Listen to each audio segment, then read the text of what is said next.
Good day. Welcome to our study in the Gospel of John. Today we begin chapter 2. We're going to look at two texts today because they are intentionally juxtaposed. There we go. The wedding at Cana and the cleansing of the temple. Now, I just want to remind you again, what is it you think you know?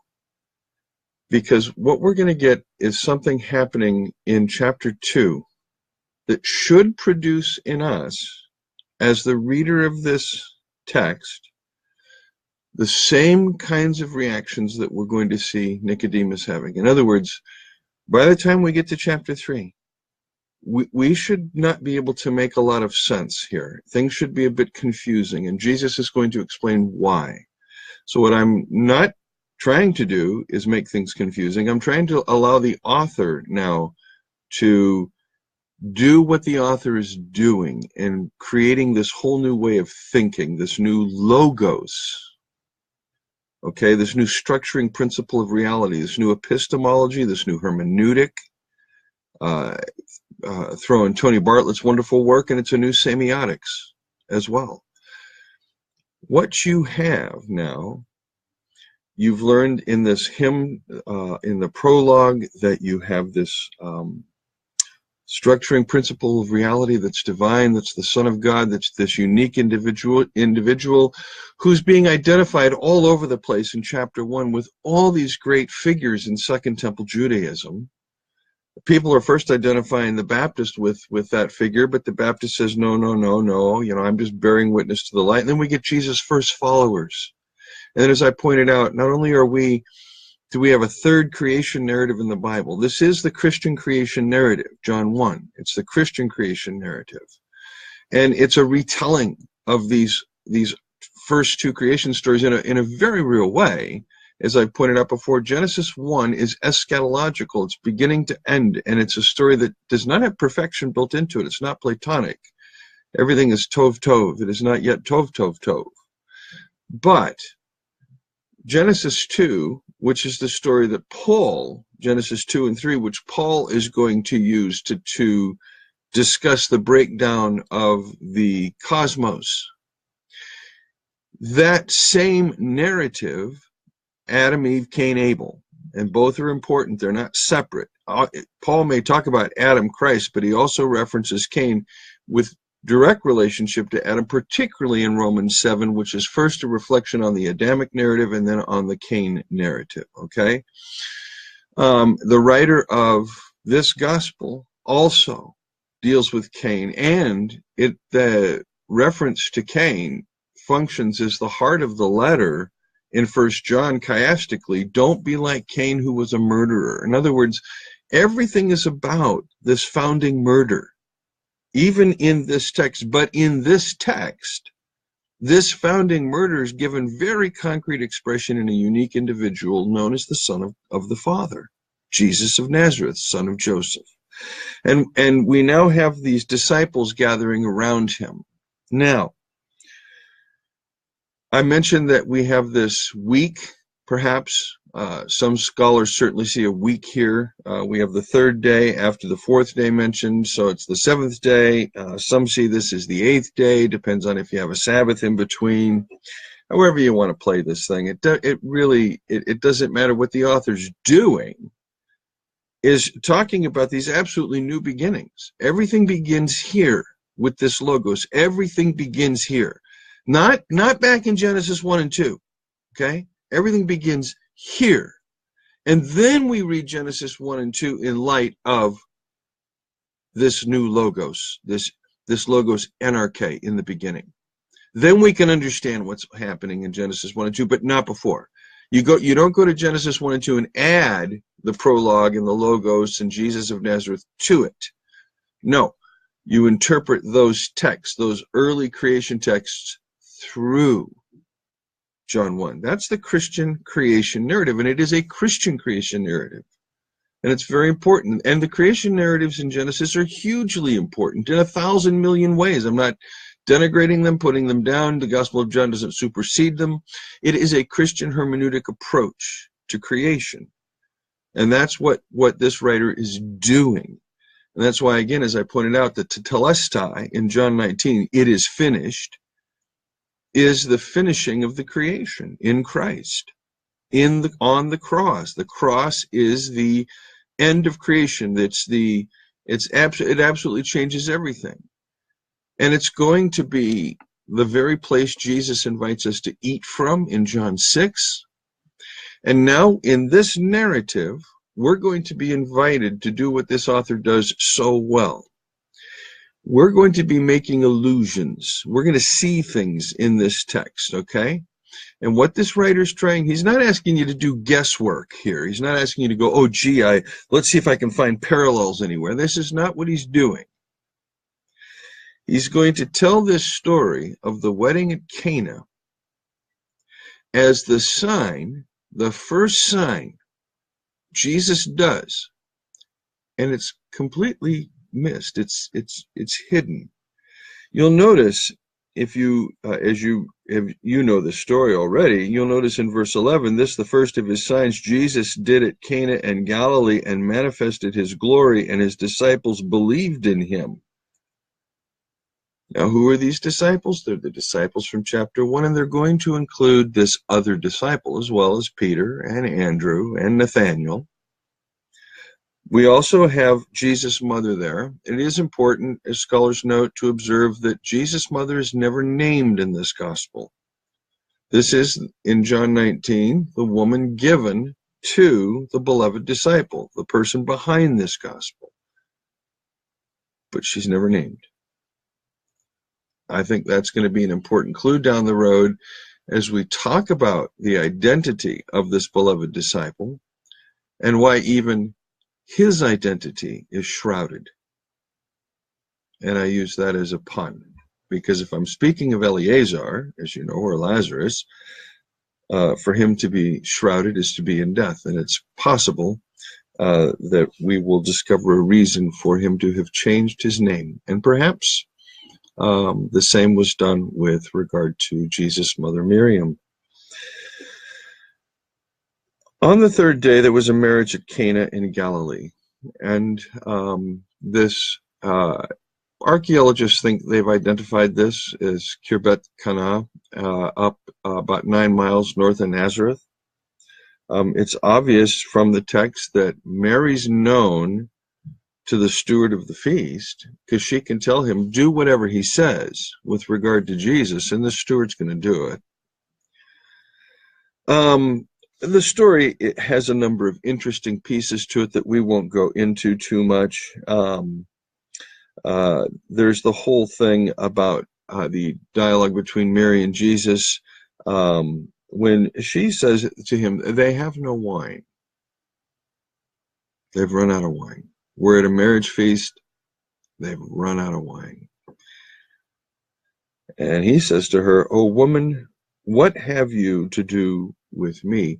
This is a phrase in Greek. You find it in the Septuagint. It implies a distancing, and often or a few times can imply a rejection. In other words, she's asking him to fix the situation, to be a deus ex machina. And he says, what do you have? Well, what does that have to do with anything? You don't get it. This is not how I operate. And he says, my hour has not yet come. And this is the first time we're going to be introduced to this theme, and we're going to see it roll through the gospel, Jesus' hour. And where we're really going to see it is in chapter 12, when the Greeks come to Jesus and he says, my hour has come. So right now he's saying, my hour has not yet come. What is he referring to? What is this hour? This is the hour of his death, the hour of his crucifixion. And his reply to her is, they have no wine is, I'm not ready to die. This is not my time to die. That's where the Johannine author's going. You don't see that on the surface of the text. Just, my time has not yet come. But that's the Johannine hour. His mother says to the servants, well, do whatever he tells you. She has no idea at this point what's going to happen. It's just, she puts it in Jesus' hands. She lets it go. Now the writer's going to give you what he's going to be doing here. It says Jesus-Moses parallelism. Remember, Torah comes through Moses, but grace and truth, covenant faithfulness and truthfulness come through Jesus Christ. Now 6 stone jars were standing there for the Jewish rites of purification, each holding 20 or 30 gallons. So, there's between 108, 160 something gallons water. And scholars debate, were they full, were they empty, had they been used, had they been bop. That misses the whole point here. And they do it again when it's the water into wine. Did Jesus make 160 gallons of wine? Was it only the wine that actually came out in the scoop that and the rest was still water? Bop. They talk about, trying to strain gnats and swallow camels. And you read this stuff in the commentaries and you just kind of go, oh, Lord have mercy, So you have 6 stone jars standing there for the Jewish rites of purification, each holding 20 or 30 gallons. What do you have here? What's the author trying to tell you? He's trying to signal to you that what you have here is Torah. These are jars for purification and cleansing. These are holiness codes. All of this stuff. Paul will include a zealous interpretation of Torah within that. He would see that here in these stone jars. Jesus says to them, fill the jars with water. Okay, now they're full. Okay. And they filled them up to the brim. And he said to them, now draw some out, take it to the steward of the feast. So they took the ladle, put some out, put it in a container, walked it up to the steward of the feast, who's sitting there happily celebrating everything. And who knows how many sheets to the wind he is, but evidently he's doing a very good job because these feasts lasted for days. He's kind of like Adam Sandler in The Wedding Manager, or whoever played the wedding manager in that girly flick. He says, when the steward of the feast tasted the water, now become wine, and did not know where it came from. Now you're going to get this phrase all the time to Jesus. Where do you come from? Where do you come from? Where do you come from? Where do you come from? Steward of the feast did not know where it came from. And this ignorance theme is going to get picked up in chapter 3 with Nicodemus. He doesn't know anything about this. He's clueless. The steward of the feast called the bridegroom. Now that's the guy that's responsible to fund this thing. Make sure that, everything keeps going. And he says to him, every wedding I've ever been to serves the good wine first. And when people have drunk freely, and they really don't care what they're drinking, but they just want to keep a buzz going, then they pour the poorer wine, and people just don't really care anymore because it's all about the buzz. But you've kept the good wine until now. And all of a sudden, everything changes. There's a whole new perspective on this party. You see what I'm saying? The best is for last. It's first, it's last. It comes out first by the bridegroom. Then they switch it to even better. It's just amazing. Now this is the author's comment. This, the first of his signs, Jesus did at Cana in Galilee and manifested his glory, and his disciples believed in him. Again, that's the goal of the book, that you may hear this, see this, listen to this testimony, and believe. It says his disciples believed in him. It doesn't say which ones. Are we to assume all believed in him? Do we understand this to mean that all the disciples saw it? Why is it not in the synoptic gospels is my question. This is the first of his miracles. Peter's there at the beginning. Surely it's got to make an impression on him if he knows.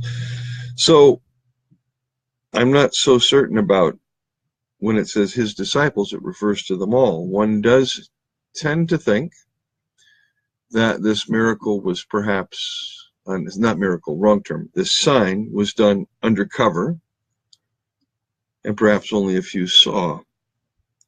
We're going to continue by observing that this text has, again, like the Logos, two very important backgrounds. Let's remember, it's being written in Greek in Asia Minor, okay? To Jews, by Jews, but in Asia Minor. Let's remember this. In his commentary, Andrew Lincoln brings out really in some pretty fine detail for several pages that what you have here is an allusion to the Dionysius tradition, or Bacchus, the god of wine, and that Jesus is indeed the god of wine, the god of true wine. Now, all your commentators are going to observe all the wine sayings in the synoptics, new wine, new wineskins. Jesus, is the bridegroom. They're celebrating the marriage feast. You got the marriage feast of the Lamb and the Revelation. You've got the Messianic feast of Isaiah 25, where on that eschatological day when everything's reconciled, redeemed, restored, whatever, there will be a fine feast with fine wines. You have this imagery of wine that runs through both the Jewish and the Greek traditions. What is important here also is a motif about wine as blood. There is not going to be a Christian in the Johannine community who reads this story without connecting wine and blood. Now, what's interesting is your Catholic commentators all observe this, but your Protestants don't. So Lincoln passes it by. G.R. Beasley Murray, the evangelical, there's no perspective here that what we're dealing with on another level for the Johannine community, because of their understanding that everything is read under the cross. This is the first sign that points to this big sign at the end, the seventh sign, the cross. This is the first sign, and it's going to have a direct connection to that sign, and that sign is blood, wine and blood. Where's the parallel? Of course you know it's from Exodus, where Moses turns the water into blood. Jesus turns the water into wine, but he also turns the wine into his blood. And now you have the liturgical connection and the non-sacrificial shift away from this wrath of God Exodus thinking to this blessing of God logic, where that which is life comes through the death of the Son. That which is life comes through the death of the Son. We humans derive life from the death of others, our scapegoats. We make gods out of them. This is René Girard's thesis on transcendence. We create religions out of our scapegoats. The scapegoat is the first polyvalent symbol, that which is both is and is not. A symbol is beyond word equals thing. Book, coffee, apple, eye. A symbol is the apple of my eye. That's a symbol. We humans can do that. Apes can't do that. We are the ones that first demonized, and then as a result of the peace and harmony that came about in the hominization processes, we're becoming humans. We attribute all the cooperation and goodness we feel because we've gotten rid of all our crap out onto the scapegoat. We attribute we feel better now. We feel like our bowels are emptied, our emotional bowels. We just pooped all over the victim. John Paul calls this sacrificial mechanism a toilet. It's a flushing mechanism. It flushes the violence out of the system. When there's too much violence, there's a need for scapegoats. We flush the violence out of the system. We create symbols, demonize them, divinize them. And out of these symbols, this sacrificial process comes language and myth and story and the way we construct our reality. And this author's turning all of that around with this new Logos. And he's coming in here and he's saying you have got to radically rethink this whole business of how you understand the first sign, the wedding at Cana, the turning of water into wine. There's something much more happening here, and every Johannine Christian would know that. Jesus is manifesting his glory. glory, his doxa, that which we have seen as a term that is used with reference to the utter humiliation of the cross. This text is about Jesus' death. My hour has not yet come. Water, wine, blood, and furthermore, the Jesus-Moses parallelism. Now, T.F. Glasson, in his book Moses and the Fourth Gospel, makes this observation. In the story of the miracle at Cana, the water pots are described as set there after the Jews' manner of purifying, so that in a sense they symbolize the external cleansing prescribed in the law as contrasted with the festive wine brought by Jesus. Wine itself and rabbinic teaching symbolize the Torah, and so the whole story suggests that the true wine is the gift of Jesus. And then he cites Exodus Rabbah 25:7. So this is the Midrash. It's volume 3 on Exodus. It's the Exodus Rabbah. So when we go to 25:7, the rabbis here have pieced together. They're all exegeting this text, and you have one explanation after another, after another, after another. In chapter 25, when Moses, then the Lord said unto Moses, Behold, I will cause to rain bread from heaven for you. And we are now on the 7th explanation. That is, all the things the rabbis concocted about, and how they read texts is fascinating. You'll see this, how they read texts. You will learn in this lesson at least how a second or third century rabbi interpreted texts. How do Jews read texts? What I'd like to do is read the entire text. It's a fairly long paragraph, but I'm just simply going to read it. And since the rabbis are quoting a lot of biblical text, I'm going to end each biblical text quote with the words quote unquote. Another explanation of Behold, I will cause to rain bread from heaven for you. It is written, quote, Come eat of my bread and drink of the wine which I have mingled, Proverbs 9:15, unquote. The Holy One, blessed be he, said, quote, What enabled you to eat of the manna and drink from the well? The fact that you accepted the statutes and ordinances. For it says, quote, There he made for them a statute and an ordinance, Exodus 25:25, end quote. So, quote, Because you have accepted my food, have you received the food of the manna, and because, quote, of the wine which I have mingled, quote, have you drunk of the water of the well, as it says, quote, and drink of the wine which I have mingled. Why was no song uttered over the manna, as over the well? You know the song, Spring up, O well, within my soul. Because the manna that spoke disrespectfully, for it says, because of the manna they spoke disrespectfully, for it says, but now our soul is dried away. There is nothing at all. Numbers 11:6. God said, I desire neither your complaints nor praises. For this reason did he allow them to utter song only over the well, which they loved, as it says, quote, Spring up, O well, sing ye unto it. End quote. Another explanation of Behold, I will cause to rain bread from heaven for you, and then we move on. Now, in this explanation, there are several fascinating things. The first is you'll notice the what we would call the rabbis' use of text. Some would call it proof texting. They would call it exegesis. This is that is, they have rules for hermeneutics and exegesis. Hillel had 8 or 13 of them. These are not unknown rules. There are rules for interpretation at Qumran. It's not as though people interpreted the text willy-nilly in Jesus' day. They certainly didn't, but they interpreted it within various hermeneutical frameworks, and this is one of them.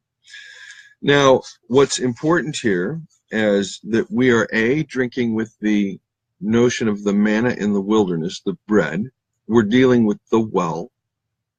The Torah, which is called wine, that is, that you're drinking from the Torah, and what you're drinking are the statutes and commandments. When you keep them, you're drinking the Torah, the wine of the Torah, which is also identified with the well.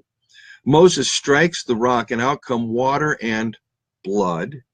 But in this case, it's identified with wine. Water, blood, wine. Water, blood, wine. Do you see these? Do you see this? Do you see the fourth gospel? If you haven't gotten this yet, just go right to 1 John, where there are three witnesses: the water, the blood, the Spirit. I mean, this is the way this writer's thinking. He's moving in this direction, you see.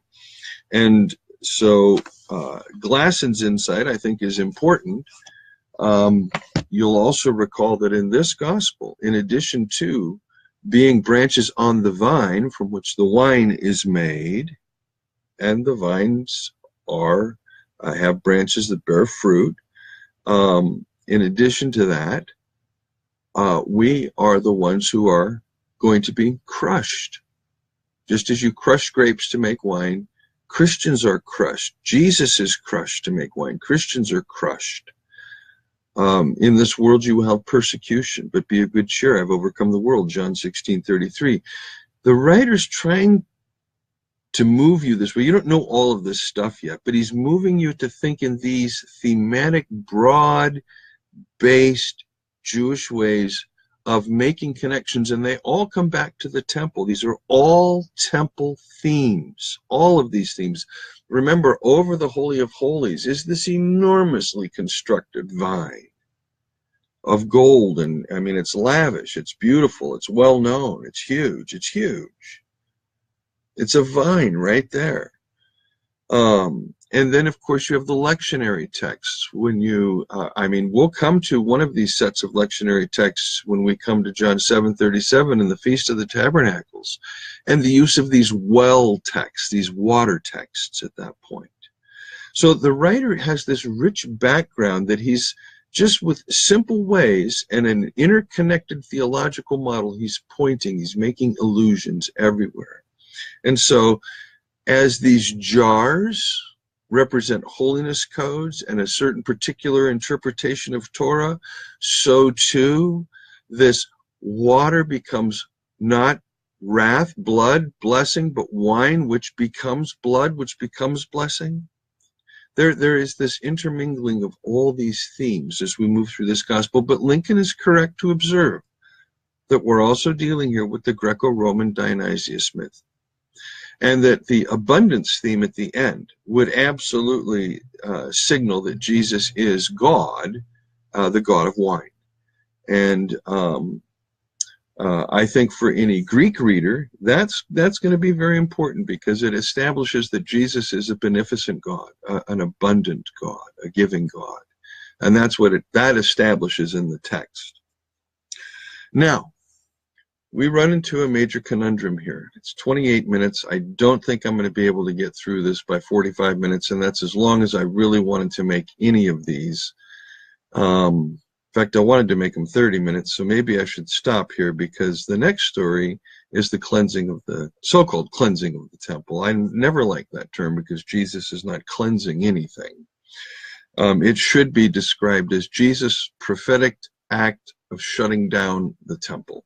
That's what it should be called. But it's not, because we still are sacrificial in our thinking, and we have to have a place for sacrifice, and we have to believe Jesus had a place for sacrifice, when in fact, Jesus rejected the sacrificial apparatus, and he's about to do so right now. And it's more than just, if you read the text, it's more than just the fact that there are animals being sold in the temple courts. The issue is much bigger, and I think we'll wait until next time, because we do need to talk about all the various reactions in various groups to the temple in Jerusalem, and it may take 2 lessons to actually deal with that, because we're also dealing with the fact that John puts this narrative right up front, immediately in the first week of Jesus' ministry, whereas the Synoptic Gospels have it at the end in the last week of Jesus' ministry. There's no way this event occurred twice, that they're too similar. And so a question of historicity arises, and I do want to tackle that and share with you my perspective. So since we're now at almost 30 minutes, I think we'll just leave the wedding at Cana for today, and we'll tackle the story of the cleansing of the temple in the next 1 or 2, we'll see how long it takes me to do it, narratives until we get to Nicodemus. Wish you well today. Hope you had a good time with the wedding. And I do want to mention, if you know what, I'm rushing myself. I don't want to do that. I have a few other things I want to mention.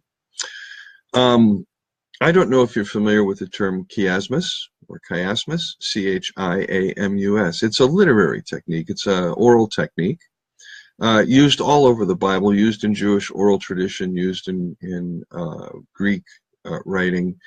And it allows for a story to be told and have a center, and it allows the story to be easily remembered because you're going A, B, C, and then B prime, A prime. So if you make the letter A, the letter B, the letter C, and then a B with a dash after it, not a dash, but an apostrophe, and then a C with an apostrophe, those are called B prime, C prime. So A, B, C, B prime, A prime.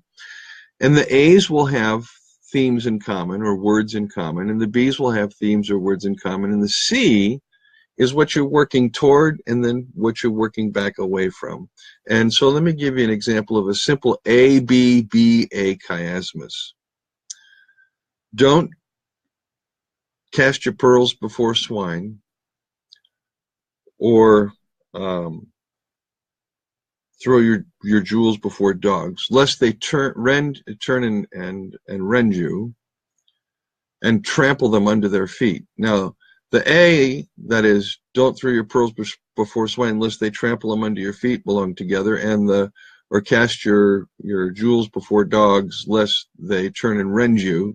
That's the dogs. A, B, B, A. It's a chiastic pattern, and you find that all over the Gospels.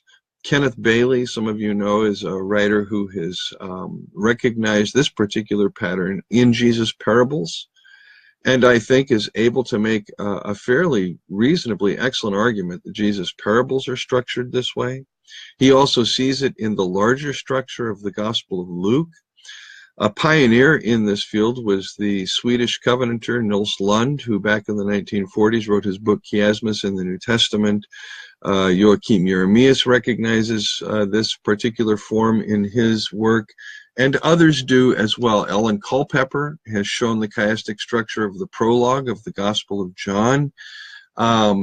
Peter F. Ellis, in his book, The Genius of John, makes a case that the whole Gospel is structured chiastically, and he does the same for the letters of Paul as well in his commentary on the letters of Paul.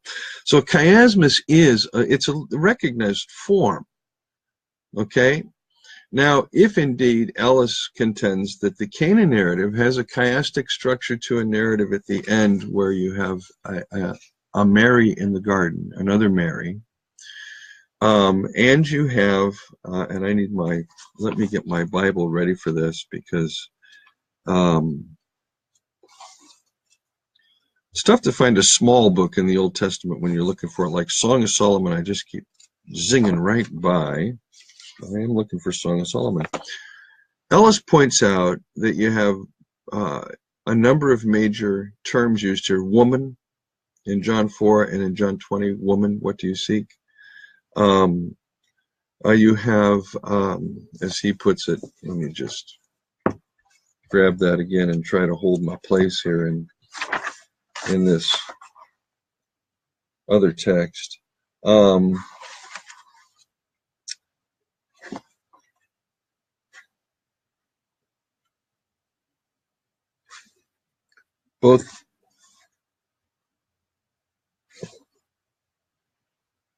Oh shoot, I'm not going to be able to find what I had read earlier because I am racing myself through this.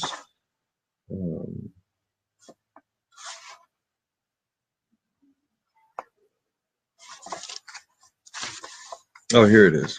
Okay, so he observes the chiastic parallels between the wedding at Cana and the sequence in chapter 20 where Mary comes to Jesus in the garden.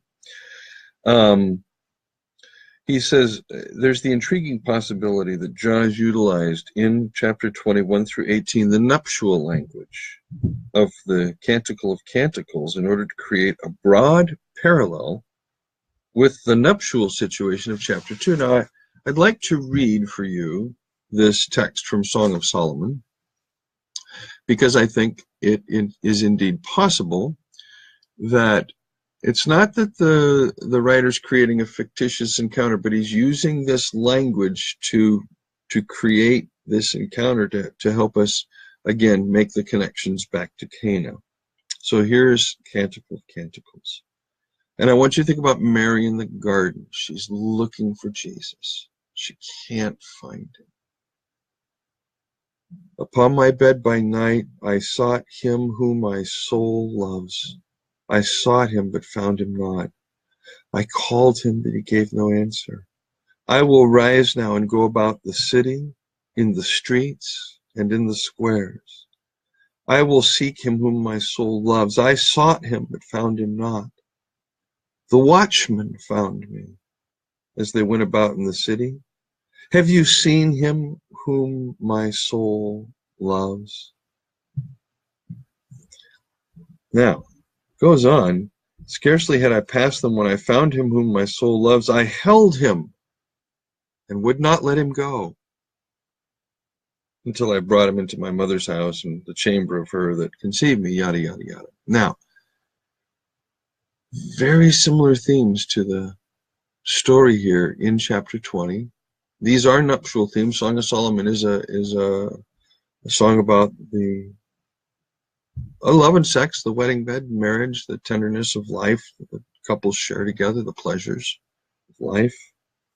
It's also perhaps a bit of an allegory, or certainly meant to be read in another level, but I'm not going to attempt that here because 1,000 different writers attempted it during the Middle Ages, and I don't know that they helped us all that much. Do you know the most commented on book in the Middle Ages was the Song of Solomon? I mean, 1,000 commentaries written.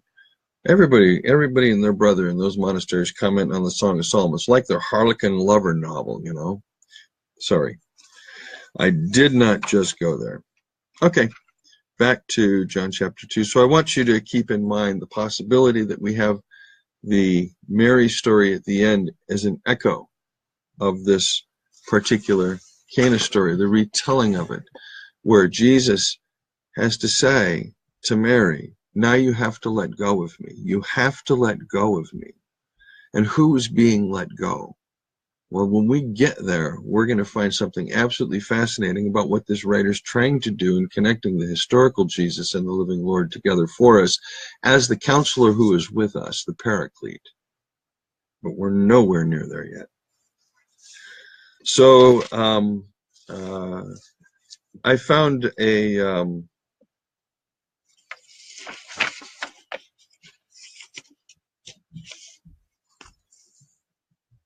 we'll save that for next time. Okay, let me wish you well. Take care. Peace and love now. Hope you enjoyed the wedding at Cana. Bye now.